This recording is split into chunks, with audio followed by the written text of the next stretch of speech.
morning po ulit mga ma'am sir. Dito po ako sa bayan po ng Umingan. So medyo maluwang po itong titignan natin. 20 hectares mahigit siya. Titled property. Pangalan po mismo ng ating seller. At syempre direct tayo sa seller. Yung Barangay Road. Papuntang Concepcion. Tapos may daan papuntang Concepcion sa Prado. Ito po yung property natin. Sabi ni sir kasama daw itong mga Melina. Sabi ni sir pero nagbakod din sila dyan kasi ito nga, binigay din nila itong right of na to. Dire-diretso dyan pero naibigay na po sa barangay ito. So, natabunan na po ng mga bato. Ito po yung palabas ng property mga ma'am sir. Ayan po. Mga siguro sa labas ng barangay road to ay cemented road, mga ano lang po to. Mga 300 meters nasa cemented road ka na. So barangay road, tapos from national road to mga 10 to 15 minutes mga ma'am sir. Medyo malapit na tayo sa bundok, so napakaganda po itong farm. Napakaganda gawing resort. Ayan. So itong property na to 20 hectares, may mga fruit bearing trees mga ma'am sir. Tara po, puntahan natin sa loob. Makikita nyo rito, may mga tanim po siya na fruit bearing trees. And kagandahan nito mga ma'am sir, mayroon siyang bahay. May 4 na kwarto, may aircon po yung isa, tapos may bodega na rin. Nag-iimbakan niya ng mga niyang mga palay tsaka mga squash. Ayan, hanggang dun po yung property. Mamaya papasilip po sa inyo doon, papunta ako doon. Hanggang dun po ang ating property sa may mga kawayan. So mamaya pasilip natin. Itong part na to natatamnan po ng mga gulay. So tapos mayroon siyang fish pan. May fish pan siya, sabi ni ma'am, mga 5 fish pan. Tapos yung rice land, 6 na hektarya po yung natatamnan. Yung rice land po nito. Kasi paikot po ito hanggang dun po sa may mga puno na yon.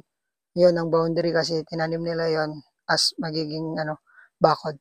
Ganun. Mamaya pupunta natin yung bahay. Tapos papasili po sa inyo doon.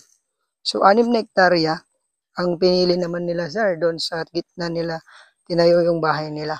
Ito lang pa pala, may mga 50 pieces po na mangga. Katimon po itong mga to. So namumunga na sila, sabi mo po ni ma'am. Ayan po yung property, may overlooking siya, tapos mountain view ng Umingan. Ayan. Isa po yung isang fish pan, tapos sa baba. Ngayon hindi pa po tinamnan ngayon ng mga kalabasa kasi mababa daw po ang price nga ng kalabasa. So, nag-decide po sila na ibenta na itong property. Ayan, magandang property nila. Mga kawayan, bayog. Ayan, may tanim din po ito na nyog. Nakatanim po dito sa kanilang pathway, sa kanilang ito.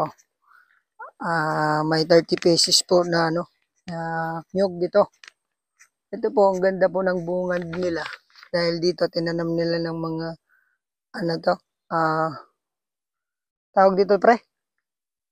Umbrella tree. Tapos nakabakod na yung property hanggang doon. Pero sabi nga ni sir, kasama yung mga Melina na yan. And so may mga bayabas, tanim po na nyog. Marami pong tanim to, mga ma'am sir. Talagang dapat i-keep na nila ma'am to, kaso ayun, nag-decide silang ibenta. May mga dito? Duhat. Ayan, may duhat din po. May nyog na 30 pieces, tapos kasoy, 20 pieces na kasoy. So marami pang may dadagdag dito mga ma'am sir na pero kung gagawing resort to, gandang parkehan dito. May mga bayabas nila, mga kasoy. Yan, may mga kasoy daw po na 22 pieces, kalamansi. Makikita natin dun sa likod mamaya. May lalagay ko po yung bilang ng mga fruit bearing nila dito sa ating description box mga ma'am sir. Para makita nyo po. Ayan po yung property, ang ganda. Ayan. So meron din silang orange dito, meron silang iba't ibang puno. May mga pili sila. So lilista ko po sa ating description box mga ma'am sir. mga ano yan. Hanggang dun yung property natin. So ito, Barangay Road. Mga ano yan, mga 300 meters po yung nakadikit, sabi ni ma'am dyan. Yung kanya pong Barangay Road. Pag nasiminto yan, ako, mas mahal na naman po itong property natin. Gaganda kasi. Ayan, may mga puno na maliliit pa. Ito ata yung pili na sinasabi ni ma'am. Ayan, tapos may mga iba't ibang puno. Ito yung entrance nila, ma'am. Yung bahay nila. 4 po na kwarto. May aircon po yung isa. Ayan, meron na rin bilaran ng palay. Pwedeng mag-park dyan, parkingan gawin. Ayan, may mga milina talaga dito. Ito po yung bahay. Yung property natin na hinalok po sa inyo ngayon. Ayan po. May 4 na kwarto. Tapos ano po yung mga puno natin dito. May mga nakikita pa akong mahogany. Punta tayo doon mamaya sa likod. Ito may mga mulberry. Ang ganda pong gawing resort. Ayan po. May langka. Ayan po. Ayan, mga puno. Ito yung bahay nila, ma'am. So, tapos ito yung bodega. Ganda pong paglagyan ng mga abono, ganyan. Mga naaani. Sa kagandahan nito, may tubig na siya. Deep well, pero meron silang generator.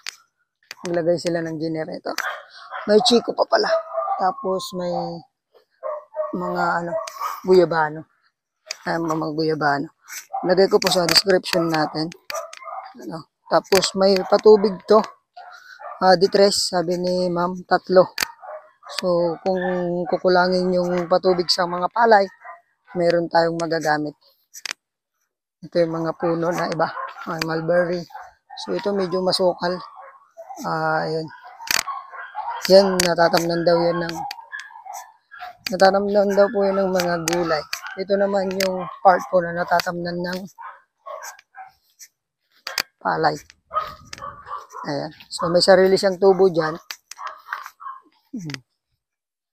Ayan po. Ayan. Silip ko lang po sa inyo yan. So rice land, pero sa taas pwedeng gulay. Dito rice land, mas mababa. Tapos doon sa part na yun, mas mataas ulit. Tara, may star apple pa pala. Ganda nito, ang daming fruit bearing trees. Kompleto na. Kalamansi, bayabas. Ayan. Kapag yung mga naghahanap ng maluluwang, baka magustuhan nyo to. Madami siyang fruit bearing. Tapos may rice land, may farm lot. Pwede ka na pong mag-alaga ng dito. May fish pan pa. Kompleto. Ito yung mga kasoy nila. Sinasabi ni ma'am, sir, 22 pieces daw na kasoy. Pasilip ko dun sa inyo na yung boundary ng ating hinalok sa inyo ngayon. Napakaluwang, 20. Tapos wala siyang extrajudicial pangalan ni ma'am mismo yung nagbebenta. Magandaan nito, direct tayo. Bigay ko agad sa inyo yung papakausap ko sa inyo agad si ma'am. Hanggang doon yung property natin sa may mga kawayan po, ma'am. Yan, kung kita nyo po. Yan. Tapos yun, Barangay Road po doon. May poste ng kuryente. So, tumatama yung 300 to 400 meters na frontage sa may Barangay Road. Sinabi ni ma'am, yan.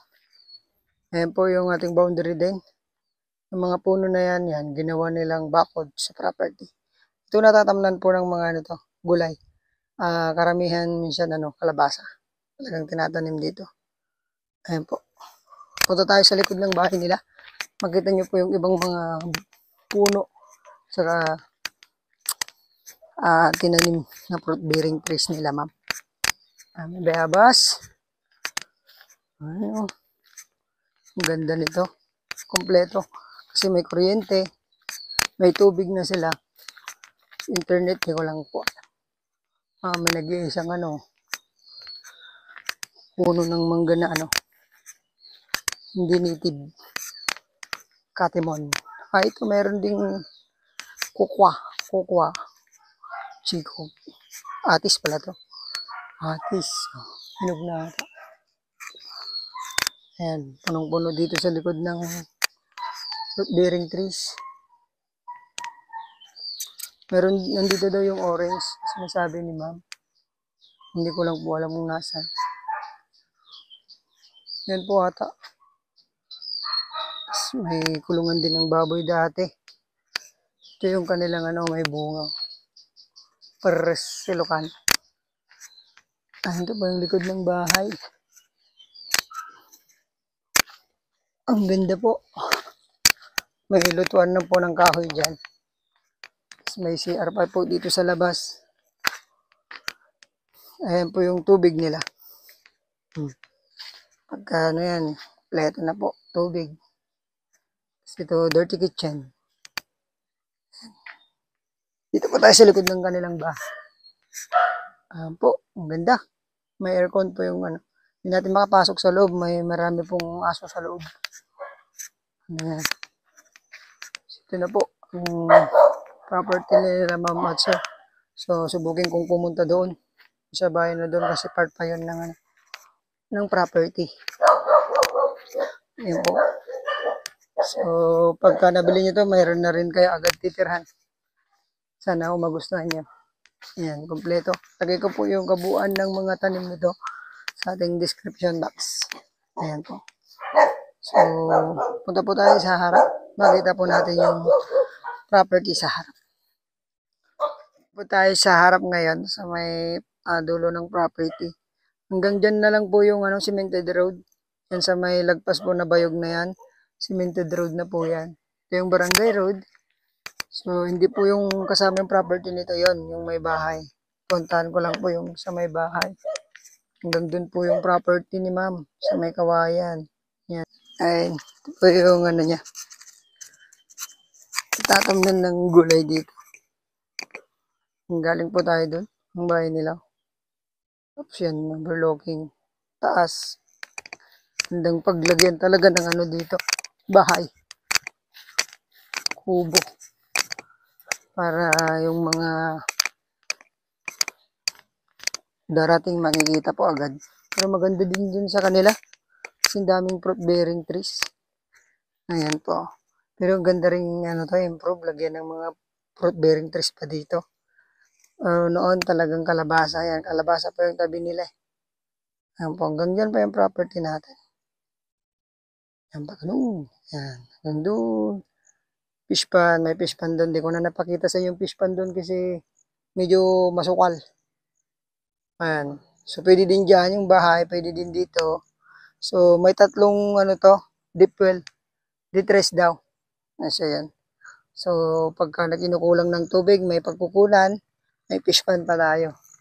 May mga laman daw na tilapia, sabi ni mami. Ayun, hanggang doon. So, sana magustuhan nyo. 20 hectares mahigit.